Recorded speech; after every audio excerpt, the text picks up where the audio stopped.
Buenas noches, muy buenas noches. Estamos en su programa Acapulco a la Carta. Estamos transmitiendo desde los estudios de TV Acapulco, desde Cerro Azul, número 93, aquí en el fraccionamiento Hornos Insurgentes. Como ya se habrán dado cuenta, no contamos por esta ocasión con la presencia de nuestro chef principal, Abraham Cadena, a quien desde aquí le mandamos un afectuoso saludo. Tuvo que atender unos asuntos de relevante importancia que le impidieron estar aquí, pero vamos a tratar de cubrir su espacio. En la recomendación de libros me permitiré presentarles el libro de un escritor clásico en los Estados Unidos, John Steinbeck, que le tocó la mayor parte de su narrativa, cubrir los años de la Gran Depresión en los Estados Unidos. Estamos hablando de fines de los años 30 y principios de los 40. Va a estar muy interesante. Se llama el libro De ratones y hombres. Un título un poquito raro, pero se van a dar cuenta por qué. La sección de Historia y Cultura de Acapulco, nuestro amigo Sergio Rojas, con su estilo característico, nos informará sobre los últimos acontecimientos de la semana en ese sentido. En la mesa de opinión vamos a tratar el tema de las masacres en Estados Unidos. Queremos aclarar que no se trata de hacerlo esto con un fin amarillista. No vamos a ver escenas de cuerpos, ni sangre, ni nada por el estilo. No nos gusta, no es esa la intención. Queremos tratar de entender y explicarnos juntos todos, poder comprender a qué se debe que existan tantos frecuentes crímenes de esa naturaleza. Esta novela es, como les decía en un principio, fue escrita publicada en 1937, en el apogeo de la crisis económica, de la Gran Depresión en Estados Unidos. Aunado a la quiebra de negocios, a las pérdidas de empleos, a los embargos que los bancos hicieron de muchas propiedades, también Estados Unidos sufrió en esos años una gran sequía. El medio oeste de los Estados Unidos se prácticamente dejó de llover 2-3 años. Imagínense entonces, las cosechas no se dieron, la gente quedó endeudada con los bancos y perdieron sus propiedades. Y entonces se dio una serie de migraciones internas, migraciones que iban buscando una mejor manera de ganarse la vida, una manera de sobrevivir. Y el paraíso para todo este tipo de gentes que habían sido propietarios de sembradíos y trabajadores agrícolas, la tierra prometida para ellos era California. Específicamente hay un valle, el Valle Salinas se llama, hasta la fecha todavía es un valle de muy alta producción agrícola, y hacia allá se dirigieron muchos de estos migrantes que no tenían trabajo y que buscaban, como les dije, ganarse la vida. Uno más, eres de los desdichados que ven todos sus planes anulados. De ratones y hombres quedan truncados los proyectos mejores. Y en vez de los éxitos anhelados, nos quedan sin sabores. Mas, bien estás comparado conmigo, pero ay, yo miro atrás y veo, amigo, un sombrío camino. Y si miro adelante, a oscuras sigo, porque miedo me da cuanto adivino. Y no es más que la historia de dos amigos, muy entrañables amigos, por cierto. El libro es una apología a la amistad. Uno de ellos, de los amigos, Lenny se llama, y el otro se llama George. Lenny padecía de un retraso mental. Conocemos jóvenes que tienen mente de niño. Lenny era algo así como esos jóvenes que padecen ese tipo de retraso. Pero George, puedo decir el normal, podemos decirlo, no, que no suene feo, se dedicó a cuidarlo y acompañarlo, y siempre buscaban, siempre que iban juntos encontraban trabajo, pero por alguna razón Lenny a veces se metía en problemas por su excesiva fuerza. Él le daba mucho por acariciar ratones, de ahí viene el título de la novela, ratones, conejos, todo lo que fuera algo suave, pero a veces se pasaba de su fuerza y llegaba a matarlos accidentalmente. Entonces, en la novela se detalla que cuando va empezando, se van rumbo a un rancho a conseguir trabajo, ya los habían contratado, pero iban a presentarse, y en el camino se detienen en el río, y esto es fundamental. En los primeros capítulos nos dice de qué manera pensaban estos dos personajes. Su principal idea era conseguir comprar un rancho y criar conejos y gallinas, y George, Lenny siempre decía a George, y conejos, porque su intención, decía él, era acariciarlos. Llegan al rancho, se contratan y finalmente tienen algunos problemas porque ellos no se mezclan con los demás trabajadores. Los demás trabajadores, después de que terminan su jornada en la semana, se iban al pueblo a gastarse el dinero en borracheras y en cantinas. Tuvieron algunas dificultades personales con algunos, pero George siempre intervenía para que no se llegara a ningún extremo. Finalmente, la esposa del dueño del rancho, una mujer que se sentía muy sola, el dueño del rancho, pues muy machista, también se iba de parranda y le daba mala vida, y esta mujer pues tenía necesidades, y en un momento dado se encuentra a Lenny en una bodega, está acariciando un perro que ya falleció, que precisamente por haberlo acariciado demasiado. Mira allá a lo lejos, al otro lado del río, para que puedas ver casi el terreno. Lenny le obedeció. George bajó la mirada hacia la pistola. En ese momento se oyeron pisadas que aplastaban las ramas en el matorral. George se volvió y miró en esa dirección. Vamos, George, ¿cuándo lo vamos a comprar? Pronto. Yo y tú y yo, todos van a ser buenos contigo, no va a haber más líos. Nadie va a hacer daño a los demás ni a robarles. Creí que te habías enfadado conmigo, George. No, Lenny, no estoy enfadado. Nunca me enfadé, y menos ahora. Quiero que sepas eso. Se acercaron las voces. George alzó la pistola y escuchó las voces. Vamos ahora, pidió Lenny. Vayamos ahora a ese lugar. Claro, ahora mismo. Lo tenemos que hacer. Y George elevó la pistola y firmó y puso la boca del cañón cerca de la nuca de Lenny. La mano tembló violentamente, pero se endureció la cara y la mano se calmó. Apretó el gatillo. El estampido del disparo rodó laderas arriba y regresó laderas abajo. Lenny se estremeció y luego fue cayendo lentamente hacia adelante hasta la arena y yació sin estremecerse. Sergio Rojas, que nos va a tener las noticias históricas y culturales de Acapulco y del estado.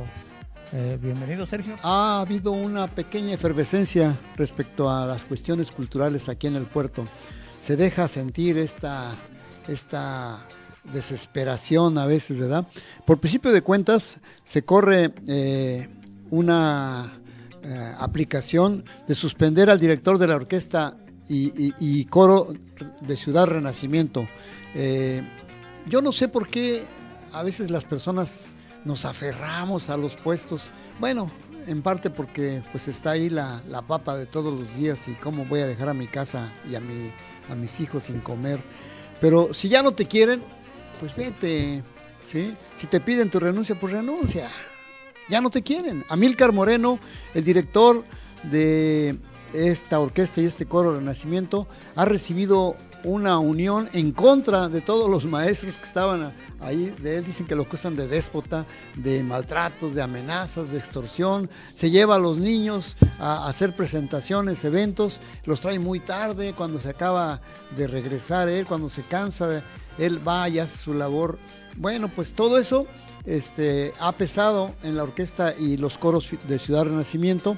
Escritora, crítica, escritora de teatro, Lauri García Dueñas, salvadoreña ella, coordinó el taller de dramaturgia, gesto y escritura en el Centro Cultural Acapulco. Este taller empezó en el mes de junio, julio, agosto, y ahora a finales del mes de septiembre terminó. Posteriormente va a manejarse una cuestión de ver si puede manejar los 3 o 4 obras de teatro que se escribieron para presentarlas, para irlas presentando. No tiene experiencia ella como como teatrista o como teatrera, pero pues estaba ahí con José Di Mayuga, con Zaira Abreu, con la chilena Alejandra Moffat y la propia Lauri García Dueñas. Dice que fue difícil la coordinación del proyecto, gracias, y se queda con la sensación de que fue un buen proceso. Lo que es la dramaturgia, pues esta amiga Lauri García Dueñas se queda con la sensación de que fue un buen proceso. Sí, definitivamente, no siempre se le da reconocimiento a los dramaturgos en el cine, pero esta obra, como la que comentaba hace un momento Alejandro Calderón respecto al tipo de Ratones y Hombres, ¿cómo se llama la novela? Primero fue hecha obra de teatro, o sea, se hizo una dramaturgia para ella y después se aplicó como novela, ¿no? Así es que pues interesante, ¿no? Las artes plásticas con el cine van a estar aquí en la biblioteca del Cine Club número 22. Va a haber presentación de algunos pintores, de algún escultor como Jorge Alfaro, y van a presentarse. Lo malo es que empiezan a las 5 de la tarde los jueves, imagínense, los jueves a las 5 de la tarde. O voy al pozole, o voy al cine, y ya no vengo aquí bueno, podría salir corriendo y venirme, ¿no? Y luego el próximo jueves, del pintor Daniel Arco, se proyecta el documental ¿Quién, hijos de quién? Bueno, ¿quién? Así puntos, garabatos. ¿Quién es Jackson Pollock? Es una pregunta, presenta la historia real de una conductora de camiones ya señora, ella anciana de 73 años, jovencita como yo más o menos, que un día compra un cuadro en una tienda de segunda mano y con el paso del tiempo se da cuenta que ese cuadro quizá lo haya pintado el mismo Jackson Pollock, y de ahí nace el título de ¿Quién, hijos de quién sabe qué es Jackson Pollock, ¿no?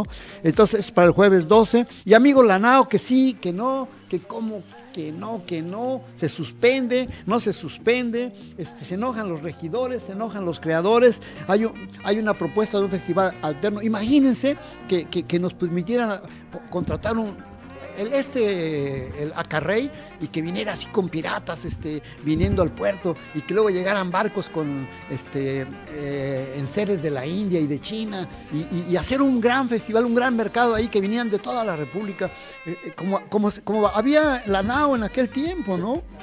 Imagínate que se hiciera una nao moderna donde llegara todos los, que después sí llegan todos los productos chinos, y que se descargara la nao, y ahí se pusiera un tianguis gigantesco, ¿no? De 2, 3 barcos, y que vinieran de toda la República, de Centroamérica, de Sudamérica, a la nao, porque llegó la nao otra vez a Acapulco. Bueno, pues ya más se cambió, va a ser ahora en noviembre, ya no va a haber problemas, por favor. El periódico dice que reculó, bueno, dice que recula el presidente. Y bueno, pues hay una crítica, porque pues se supone que ahora que es cuando más se necesita, ahora que se requiere este tipo de actividades que contribuyen a la construcción de la paz y la tranquilidad social, se suspende. Amigos, pues es todo lo que tenemos. Al tocar este tema no pretendemos caer en el oportunismo ni en el amarillismo, queriendo aprovechar los trágicos sucesos recientes en la ciudad de Las Vegas, en los Estados Unidos. Después de muchos siglos desde la aparición del hombre mismo, la historia nos da cuenta de que así como ha habido grandes humanistas, filósofos y también grandes guías religiosos que nos han enseñado a respetar y a amar a nuestros semejantes, a la naturaleza que nos rodea, también han existido grandes depredadores de la vida humana y de los entornos que nos protegen.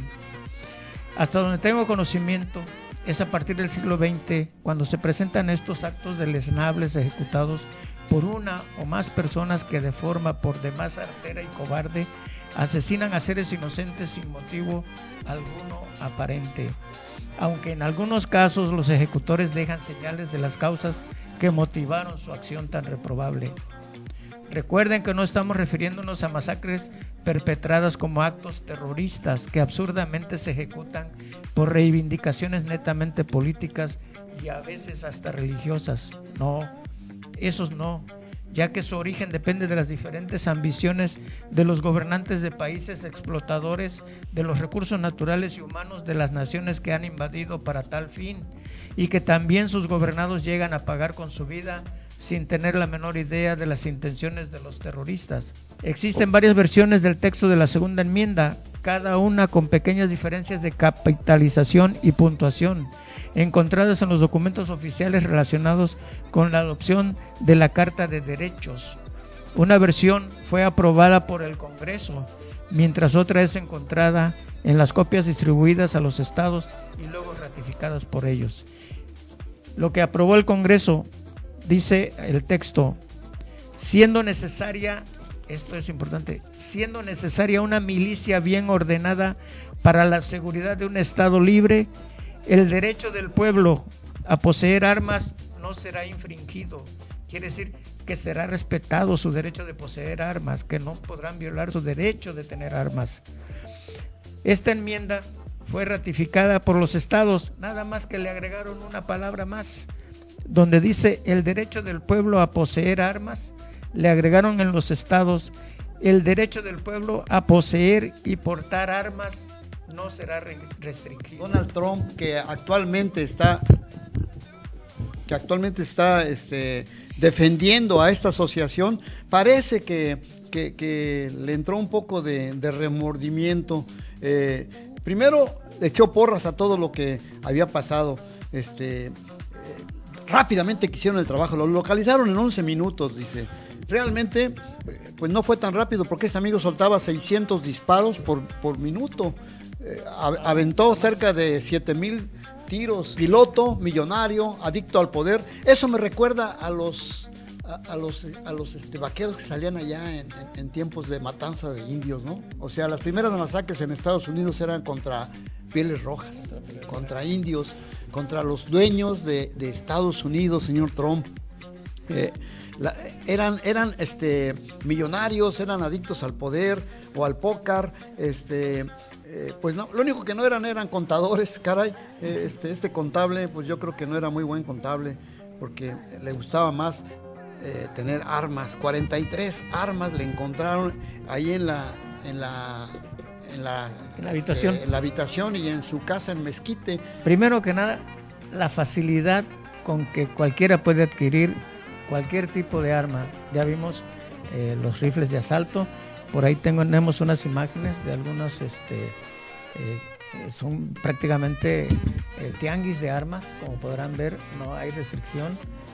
Claro, el padre o el abuelo mostrándole al nieto o al hijo las diferentes armas con que cuenta ese tianguis, por decirlo de alguna manera.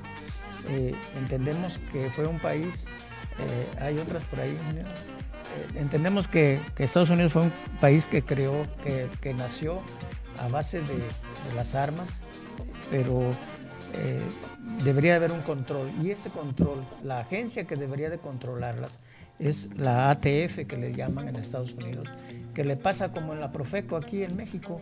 La Profeco, cuando le piden que verifique las gasolineras, dice que no tiene los suficientes elementos para checar las bombas de la gasolina.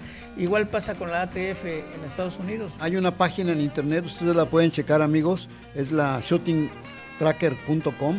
Esta página hace mención de que en el 2016 hubo 156 muertos por tiroteos. Se registraron 132 tiroteos y hubo 156 muertos. Y en el 2015 hubo 372 tiroteos en Estados Unidos, 367 muertos. O sea, estos son nada más los tiroteos masivos en contra de la gente. En México nosotros tenemos esa ola que nos llega porque el gran negocio de las armas es comprarlas y venderlas, más que nada producirlas y venderlas. Inclusive Trump fue a Irak y se jactó con la India, con uno de los jeques árabes, de que había hecho una operación de $110 mil millones de venta de armas, y luego fue un farol porque resultó que su yerno y su hija Ivanka decía que eso era la forma en que se manejaban los negocios, ¿no? Y bueno, rememorando las peores masacres, apenas el año pasado, ahí en un club gay de Orlando, Florida, hubo 50 personas en lo que se consideraba la peor masacre en tiroteos. Nada más hablamos de tiroteos, no hablamos de esas agresiones que ha habido con coches, con camionetas y con camiones últimamente. No, las armas. Sí, que nada más con armas de fuego.